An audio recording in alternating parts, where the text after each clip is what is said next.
This is a Reconstructionist radio production. Narration by Jordan Wilson.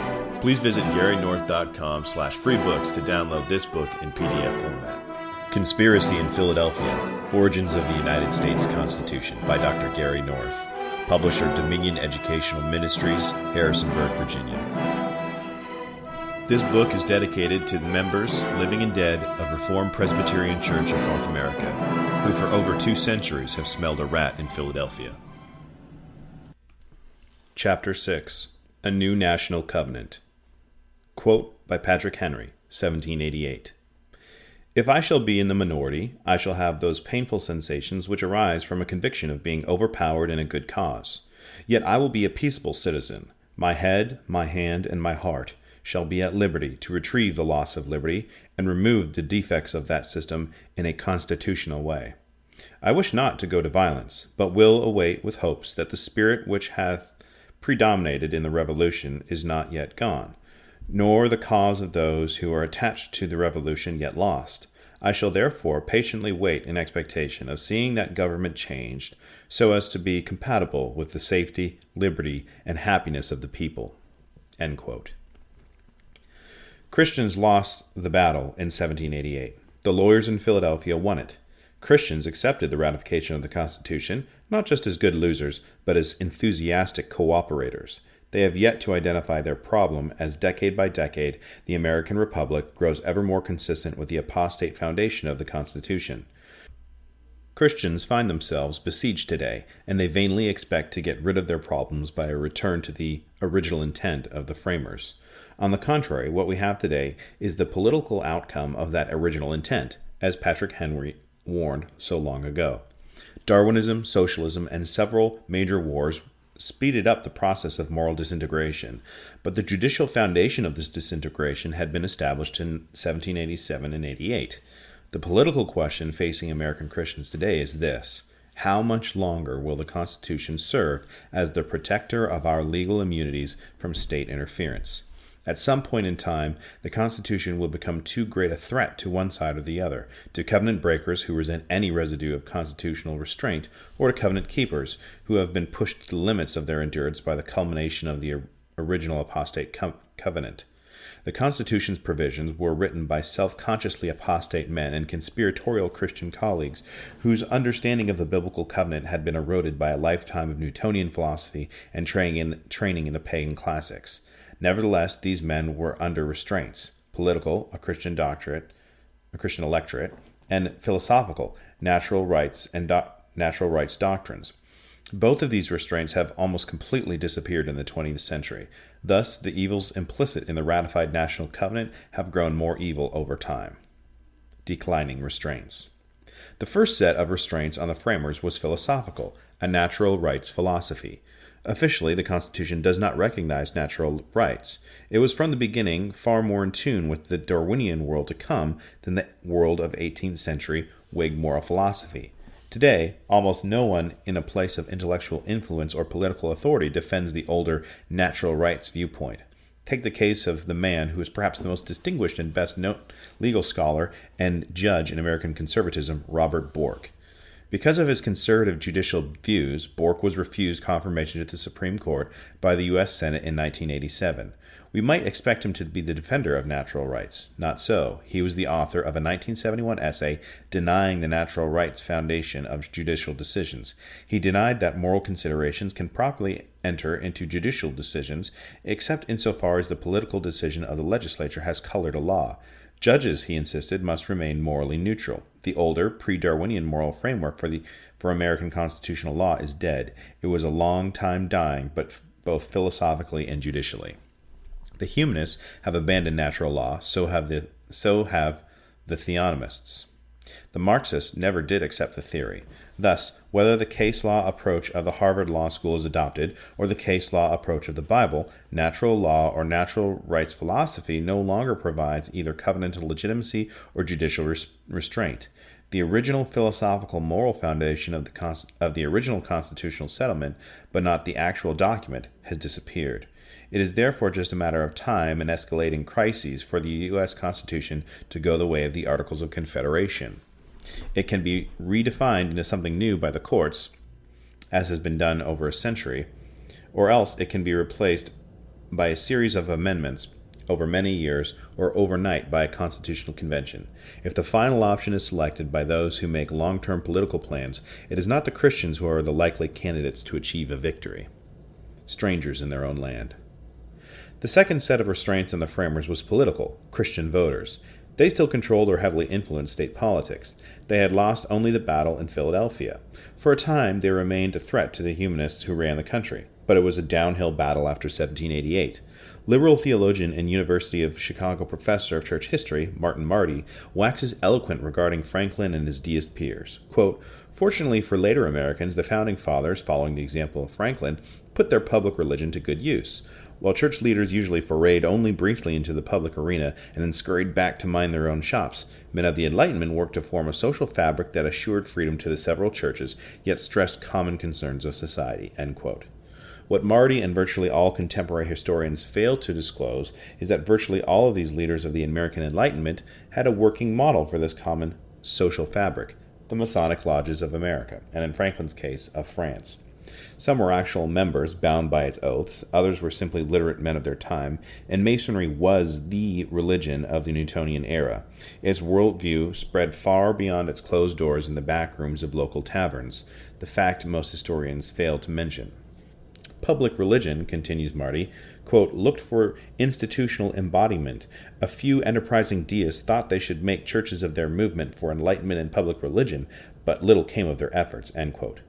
Then he adds this non-illuminating note, quote, Masonic lodges embodied some of the teachings of public religion, but the public who were not their members did not see them doing so, end quote. This is literally true, but hardly relevant. Of course the public could not see inside the lodges. That was the whole point of lodge secrecy. Had the Christians who voted for the Constitution in 1788 understood what was being done to them and why it was being done, the Constitution would not have been ratified. But secrecy prevailed in the lodges and in Philadelphia. Christians became, to cite the stunning title of Marty's book, pilgrims in their own land. But are Christians still in their own land? If we are, then this means that there is some sort of continuity between the original civil covenants and today's wilderness condition. If we are strangers in our own land, then this is because we have lost out to interlopers. This, of course, is exactly what the Bible predicts for those who break covenant with God. Quote, the stranger that is within thee shall get up above thee very high, and thou shalt come down very low. End quote. Deuteronomy 28:43. What was lost can be regained. The means of reconquest is to press toward a new national covenant and a better national covenant with God. Continuity despite discontinuity. I have stressed the covenantal discontinuity between the Articles of Confederation and the Constitution. I have argued that the Constitution was the product of a coup. This coup was ratified by the voters and thereby given legitimacy retroactively. The covenantal question is the United States now a Christian nation? How can it be if the Constitution is, as I have argued, judicially anti-Christian? Is the United States a Christian nation? The answer lies in the biblical idea of a covenant. Once formally under the terms of God's personal covenant, there is no escape for the individual. The sanctions will eventually be applied, both positive and negative. The same is true for ecclesiastical and national covenants. Some nations have departed completely from the Christian faith in the past, but most notably Northern Africa, which fell militarily to the Muslims in the 7th and 18th centuries. Christians were defeated in history, and their Muslim descendants have suffered from poverty and backwardness ever since. There is no trace of that original Christianity. But what about Europe? World War I, the Nazis, World War II, and the fall of Eastern Europe to the communists indicate the presence of negative historical sanctions, not an escape from God's covenant. The state's covenant stipulations remain in force. When Jeroboam pulled the 10 tribes out of the kingdom of Israel, he did not escape the terms of Israel's covenant. He created a halfway covenant political order. He imposed halfway covenant ritualism. Jehovah's worship with Baalism's rituals. He set up the golden calves and hired the lowest elements of the society to become priests. Nevertheless, northern Israel did not escape the negative sanctions of the national covenant. The nation drifted into apostasy. Ahab imposed pure Baalism, but even under Ahab, there remained 7,000 in Israel in Elijah's day who had not bowed the knee to Baal. The presence of this remnant church provided the historical continuity with the original covenant. Their presence allowed God to impose his sanctions. The result was the captivity under Assyria. Was captivity under Assyria. Jeroboam and Ahab had not escaped the covenant. They only brought the historic sanctions of God on Israel. The continuing presence of the Church in the United States provides the covenantal continuity with the true founders of this nation, those tiny bands of Calvinistic Christians who fled from Europe in the 17th century and came to the colonies here to build a city on a hill. The true founding fathers were the nearly forgotten men like William Bradford of Plymouth Colony and John Winthrop of the Massachusetts Bay Colony. John Rolfe of Virginia was another. Like Jeroboams before them, and also like Roger Williams, Professors Knoll, Hatch, and Marsden looked to the outward symbols of American civil religion and the details of the nation's civil contracts. They believed that there never really had been a national covenant, Ahab's covenantal perspective, and that in any case the Constitution's pluralism is today the true religion of the society. They are incorrect. There is covenantal continuity in the United States as surely as there was in the Northern Kingdom in Elijah's day. It is the continuing presence of people who affirm the gospel that provides covenantal continuity with the past as well as with the future. It is this covenantal continuity that will bring forth and has brought forth God's historic sanctions leading either to national oblivion, as they did in North Africa in the 17th century, or to covenantal restoration. Let us pray it will be the latter. The U.S. Constitution is one step beyond Jeroboam's golden calves, but not yet the covenant of Ahab's and Jezebel. Today, political leaders are the judicial equivalent of Jeroboam's priesthood. They are morally superior to Ahab's 450 priests of Baal and 450 priests of the groves, Asherah. Christians, therefore, should defend the golden calf of the Constitution as a temporary device that gives us freedom to work for an eventual return to Jerusalem. Jeroboam's halfway covenant world did not survive, neither did the Articles of Confederation. Jeroboam's halfway covenant moved forward into Ahab's Baalism. We also live under a transitional covenantal settlement. Either this nation will return to its pre-Constitution orthodoxy, or else it heads into outright paganism. Judicially speaking, the latter is more likely than the former. We are already judicially pagan. Closing the Constitution's open end. The Constitution is presently a judicially open-ended document. I am hereby asking, what if someday a majority of citizens should vote to close this open end? The Constitution clearly allows amendments. If voters change their minds about any constitutional provision of the past, they possess the authority to rewrite it. To cite Justice Burger regarding the authority of the Supreme Court, but when we decide a constitutional issue, right or wrong, that's that, until we change it or the people change it. Don't forget that. The people made it, and the people can change it. The people could abolish the Supreme Court entirely." End quote. The question of the possibility of legally amending the U.S. Constitution in order to remove all traces of its political pluralism is a question that none of the pluralist defenders of today's anti-Christian pluralistic republic cares to discuss in print. I can hardly blame them. Raising this question exposes to the voting public the existence of the Achilles heel of all political pluralism. Its first principle, the sovereignty of the voters, allows pluralism to commit suicide. At any time and for any reason, a sufficient number of voters can legally amend the U.S. Constitution to abolish its character as a religiously or even politically pluralistic document. My point should be clear enough. Once the political pluralist opens the judicial door to the political expression of all possible views, religious and ideological, this has to include the views of those who say that no one holding a rival view will be allowed to vote, once those holding this covenantal view legally amend the Constitution. The voters already say this to released felons who are not allowed to vote in most states. Why not say it to those who hold religious ideological views that would threaten the very foundations of Christian civilization?